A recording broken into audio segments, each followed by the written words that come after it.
Everyone, welcome to our YouTube channel electrical finger tips. मैं अनिश कुमार आप लोगों के बीच अपने स्ट्रेटजी प्लान्स और कुछ टिप्स लेकर आया हूं कि कैसे मैंने एसएससी जेईई क्रैक किया और मैंने कैसे अपने शेड्यूल तैयार किया। जैसा कि आप लोगों को पता है कि एसएससी ने कैलेंडर जारी कर रखा है और जुलाई में फॉर्म भराने वाला है आप लोगों को और अक्टूबर में पेपर है। तो कैसे मैंने 3 महीनों में अपने स्ट्रेटजी प्लान्स बनाए, कैसे शेड्यूल फॉलो करा। आप लोगों की डिमांड थी, बहुत सारे कमेंट मैसेज भी आ रहे थे मुझे, तो मैंने सोचा क्यों नहीं एक वीडियो बनाया जाए इसके पे, तो मैंने इसलिए वीडियो बना रहा हूँ। तो सबसे पहले अभी आप लोगों के पास 3 महीने बचे हुए हैं। इसमें सबसे पहले करना क्या है आप लोगों को कि मतलब एक स्ट्रैटेजी बनाना है, स्ट्रैटेजी एक शेड्यूल प्रॉपर वे में फॉलो करना है। तो मैंने अपने प्रिपरेशन के दौरान किस तरह फॉलो किया, कैसे कैसे प्लान्स बनाए, कैसे स्टडी करता था, मैं सोचता हूँ वो आप लोग के बीच बताऊँ, शेयर करूँ। तो मैं आप जैसा यहाँ देख सकते हैं कि इलेक्ट्रिकल मिशन एसएससी जेईई 2023 आप लोगों के बीच है। तो मैंने कैसे कैसे फॉलो किया, मैं उसका एक वीडियो में आपको बता रहा हूँ, समझा रहा हूँ, समझिएगा। अगर आप स्ट्रेटजी बनाना चाहते हैं तो सबसे पहले आप क्या करें, अपने नज़दीक में सबसे पहला चीज नोटिस कीजिएगा। मैंने 3 स्टेप्स फॉलो किए, वो 3 स्टेप्स मैं आपको यहाँ पे बता रहा हूँ, ठीक है, उसे भी आपको फॉलो करना है। देखिए, सबके अपने स्ट्रेटजी होते हैं, सबके अपने शेड्यूल होते हैं, वो आप अपने अकॉर्डिंग कर सकते हैं, लेकिन मैंने जो फॉलो किया वो आपके बीच शेयर कर रहा हूँ। तो मेरा सबसे पहले स्ट्रेटजी था कि मैं लाइब्रेरी जाता था, इसलिए मैं आपको सजेस्ट करता हूं कि आपके नज़दीक कोई लाइब्रेरी सेंटर है तो सबसे पहले आप वहां ज्वाइन करें। तो मेरा सबसे पहले स्ट्रेटजी था कि मैं लाइब्रेरी मैं इससे प्रॉपर मैंने 1.5 साल कंटिन्यू स्टडी किया है लाइब्रेरी में जाकर, एक भी दिन बंक नहीं किया। लाइब्रेरी वो जगह है ना जहाँ पे पेपर माहौल मिलता है। अगर आपके पास घर है, कितना भी रूम हो, कितना भी स्पेस हो, लेकिन आप घर पे वो स्टडी नहीं कर सकते जो लाइब्रेरी में कर सकते हैं। आपको वहां पे अपने आप को बिजी रखने का शेड्यूल मिल जाएगा। तो सबसे पहले आप कोशिश करें कि अपने नजदीकी जो लाइब्रेरी सेंटर है वो ज्वाइन करें, और यहाँ पे अप्रॉक्स आप 4 से 5 घंटा एक बेहतरीन ढंग से, एक बेहतरीन वे में और एक शेड्यूल और एक सीक्वेंस में फॉलो करें, कैसे क्या पढ़ना है, क्या चीज पढ़ना है, एक शेड्यूल बनाकर। तो मैं सबसे पहले लाइब्रेरी ज्वाइन किया। मैं आपको भी सजेस्ट करूंगा कि आप भी सबसे पहले एक लाइब्रेरी ज्वाइन करें, वो सबसे बेस्ट संस्थान है अभी के माध्यम में ज्वाइन करने के लिए, पढ़ने के लिए। दूसरा चीज आप लोगों ने अभी तक जो आता है, दूसरा चीज वो है आपका नोटबुक। आपका नोटबुक्स आप सभी के पास अपने अपने नोट्स होंगे। कुछ लोग कहते हैं कि मैं शॉर्ट नोट्स रिवीजन करूं, लॉन्ग नोट्स रिवीजन करूं। तो भाई मैंने कभी भी अपना शॉर्ट नोट्स नहीं क्रिएट किया, करना भी चाहा तो बहुत टाइम लगते थे और बहुत मतलब वो मुझे प्रॉब्लम आता था।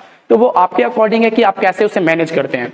मैंने कभी भी शॉर्ट नोट्स पे फोकस नहीं किया, मैंने अपने नोट्स को इतनी दफा पढ़ा है कि वो अब मुझे शॉर्ट नोट्स लगने लगा।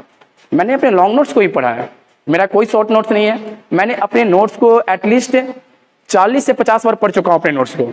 इसलिए नहीं कि मैं सिर्फ एसएससी जेईई का फोकस करता था, मेरे बहुत सारे एग्जाम क्लियर किए हैं कि हर किसी में प्री में, मेंस में, इंटरव्यू में जाकर वहां से मैं रिजेक्ट हुआ हूं। तो सफलता एक दिन की कहानी नहीं होती है, वो हर दिन एक एक बूंद, एक एक मेहनत, एक एक घड़ी का समय का वो क्षण होता है, एक एक चीज की कामयाबी वो होती है। तो नोटबुक्स ये आप पे डिपेंड करता है आप कैसे इसे मैनेज करते हैं। मैं क्या करता था कि मैं अपने नोट्स को 8 दिन पे पक्का रिपीट कर देता था। अगर आज मंडे है और मैंने आज मेजरमेंट शुरू किया है या मशीन शुरू किया है, तो मतलब अगला मंडे जो होगा मैं फिर से मशीन पढ़ूंगा। आज अगर मैंने ट्यूसडे को मेजरमेंट पावर सिस्टम पढ़ा है तो मैं अगले ट्यूसडे को भी पावर सिस्टम पढ़ूंगा। मैं अपने 8 दिन में ना अपने नोट्स को रिवाइज करता था। तो सबसे बेसिकली जो इंपॉर्टेंट चीज अब रह गया है वो है आपका नोट्स रिवीजन, एक प्रॉपर वे में रिवीजन, एक प्रॉपर शेड्यूल में रिवीजन, मार्क्स के बेसिस पे कि किसका क्या वेटेज है। तो आपके 5 सब्जेक्ट जैसे पूछे जाते हैं, power system, machine, measurement, basic electronics and network and circuit. तो आपको सिलेबस के अकॉर्डिंग वेटेज देखना है, जो अभी रिसेंट में क्वेश्चन में पूछे गए हैं उसके वेटेज देखने हैं, उनके अकॉर्डिंग आपको प्रेफरेंस देना है और नोट्स को 8 से 9 दिन में आपको रिवाइज कर जाना है। तीसरा चीज जो आता है, जो सबसे मेन और इंपॉर्टेंट चीज है कि हर दिन नोट्स पढ़ें तो पढ़ें, एक मतलब वो तो शेड्यूल फिक्स है, लेकिन तीसरा चीज जो मेन आता है वो है टेस्ट सीरीज आप जरूर लगाएं। टेस्ट सीरीज आप जरूर लगाएं। इसमें एक मॉक टेस्ट रोज दें। मॉक टेस्ट आपको रोज लगाना है।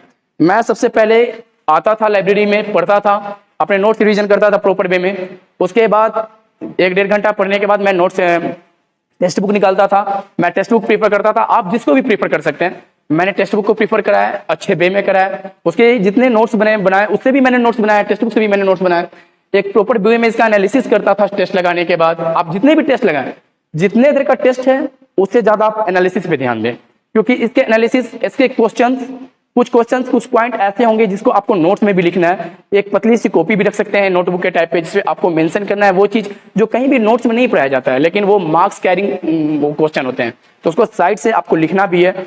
दोनों जगह लिखना है, उस जगह पे भी जहां अगर मशीन का कोई क्वेश्चन है नया मिला आपको तो अपने नोट्स में मशीन में जाके लिखिए, और एक पतली सी कॉपी वहां भी मैं लिखता था। मैंने 2 जगह से मेंटेन किया। इसी का रीजन है कि मुझे जो इधर उधर के जो छोटे छोटे क्वेश्चन होते थे वो मेरे से छूटते नहीं थे। वो पहले मैंने यही कमजोरी की थी कि मैं इन चीजों को लिखता नहीं था। फिर जब से मुझे इन चीजों गलतियों का एहसास हुआ तो मैंने इन चीजों को फोकस किया और लिखा।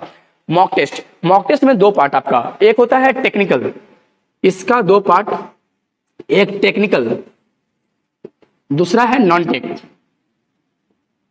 फर्स्ट टेक्निकल, दूसरा नॉन टेक। ये 100 नंबर का, ये भी 100 नंबर का।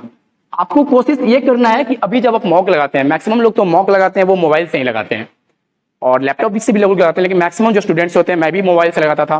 तो कोशिश ये करना है आपको कि मॉक 2 घंटे का जो पीरियड है ना, ये 2 घंटे में आपको कोशिश ये करना है कि 55 से 60 मिनट, 55 से मतलब 50 से 55 मिनट में, हाँ, कितना टाइम में आपको टेक खत्म कर देना है, कितने दिन में आपको ये पोर्शन कंप्लीट कर देना है। हर हाल में ये कंप्लीट करना है, ये टारगेट रखना है कि मुझे एसएससी जेईई का प्री निकालना है, तो सबसे पहले आपको ये फोकस करना होगा कि 50 से 55 मिनट में आपको टेक्निकल निकाल देना है, अच्छे वे में निकालना है। और हाँ, ज्यादा टाइम थोड़ा ये भी देखना है कि मेरे टाइम किस क्वेश्चन पे ज्यादा लग रहे हैं, किसके वेटेज कहाँ पे हैं, तो उसे मतलब आपको अकॉर्डिंग मैनेज करना होगा। सेकंड चीज जो मैं फोकस करता था नॉन-टेक पे, तो मैं इसके लिए प्रॉपर 1 घंटा से ऊपर मैं टाइम रखता था, क्योंकि इसमें मुझे टाइम लगते थे।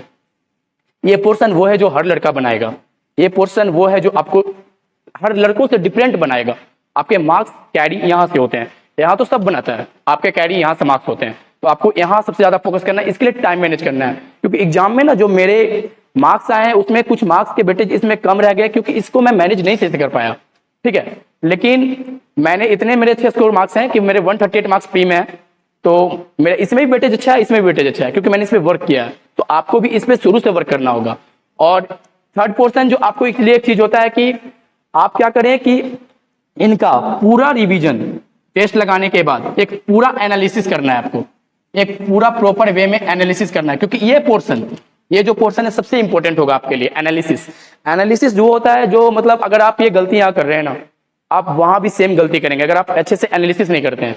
अगर आपने टेक्स्ट बुक पे या किसी भी सीरीज पे टेस्ट लगाया, कोई क्वेश्चन आपको मिला जो आपने नहीं पढ़ा है, आपने यहाँ क्वेश्चन लगाए, लेकिन अगर आपने यहाँ गलती की है तो वो गलती आप वहां भी करेंगे अगर एग्जाम में आ गया तो इसलिए इसका प्रॉपर एनालिसिस करना है आपको, सबसे मेन चीज है। तो यही 3 स्टेप्स, यही 3 चीजें जो मैं प्रॉपर प्रतिदिन 1 से 1.5 साल मैंने फॉलो किया।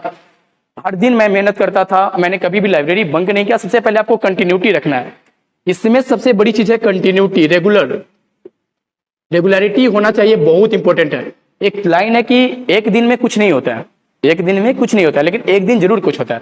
तो आपको उस दिन के लिए, उस एक दिन के लिए जो लाना है, सफलता का वो दिन जो लाना है, तो आपको इस पे और इस पे तीनों पे वर्क करना होगा। नोटबुक को भी हर दिन पढ़ना है आपको। मैं हर दिन पढ़ता था, हर दिन टेस्ट सीरीज लगाता था, और मैं मॉक में जो होता था, जितना देर मैं मॉक देता था उससे ज्यादा मैं एनालिसिस पे ध्यान देता था।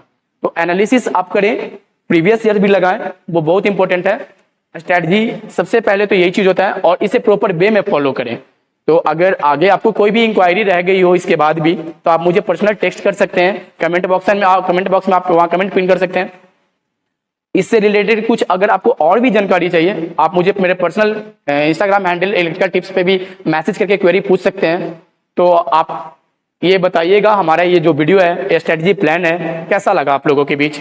तो बहुत बहुत धन्यवाद, thanks for watching. So now subscribe the channel and press the bell icon.